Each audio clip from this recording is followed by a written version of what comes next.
Une page d'amour est le 8e roman de la série des Rougon-Macquart d'Émile Zola. Contrairement à d'autres œuvres de la série qui se concentrent sur les aspects les plus sombres de la société, ce roman explore les thèmes de l'amour, du désir et de la culpabilité dans un cadre plus intime. Il raconte l'histoire d'Hélène Grandjean, une veuve qui vit une passion troublée et interdite. L'histoire se déroule à Paris, dans le quartier de Passy. Hélène Grandjean, née Mouret, fille de Ursule Macquart, est une veuve encore jeune, qui vit seule avec sa fille Jeanne, une enfant de santé fragile et au tempérament jaloux et possessif. Hélène mène une existence calme et retirée, entièrement dévouée à Jeanne, et reste à l'écart des turbulences sociales qui caractérisent les autres romans de la série. Un soir, Jeanne est prise d'une crise de fièvre particulièrement grave. En panique, Hélène demande de l'aide à son voisin, le docteur Henri de Berle, qui parvient à sauver la fillette. Ce moment marque le début d'une relation complexe entre Hélène et le docteur.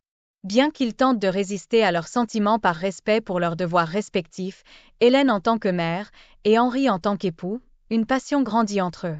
Hélène est partagée entre son amour naissant pour Henri et son attachement exclusif à sa fille Jeanne.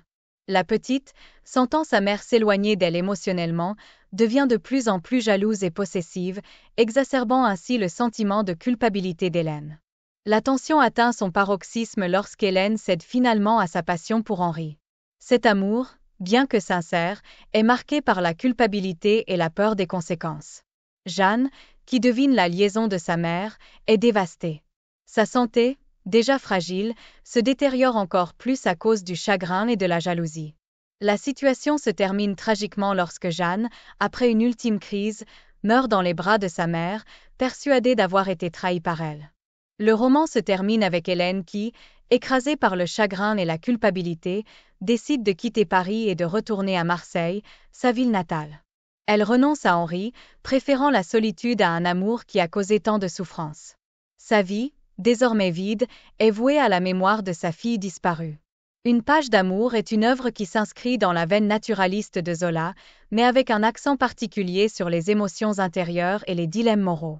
Zola explore ici les thèmes de la passion, du devoir et de la culpabilité, en mettant en scène une femme qui se trouve déchirée entre son rôle de mère et ses désirs de femme.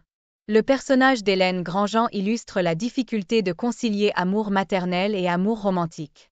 Sa relation avec Jeanne est intense, quasi fusionnelle, ce qui rend son attirance pour Henri encore plus tragique.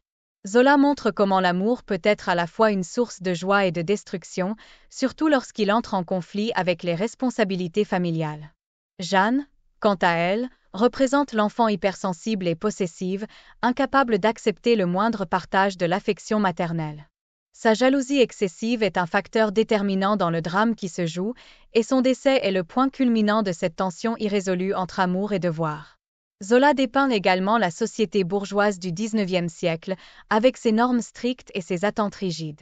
L'adultère, bien que subtilement suggéré plutôt qu'ouvertement affiché, est traité comme un péché presque impardonnable, surtout pour une femme. Une page d'amour est donc une exploration des tourments de l'amour interdit et de la culpabilité.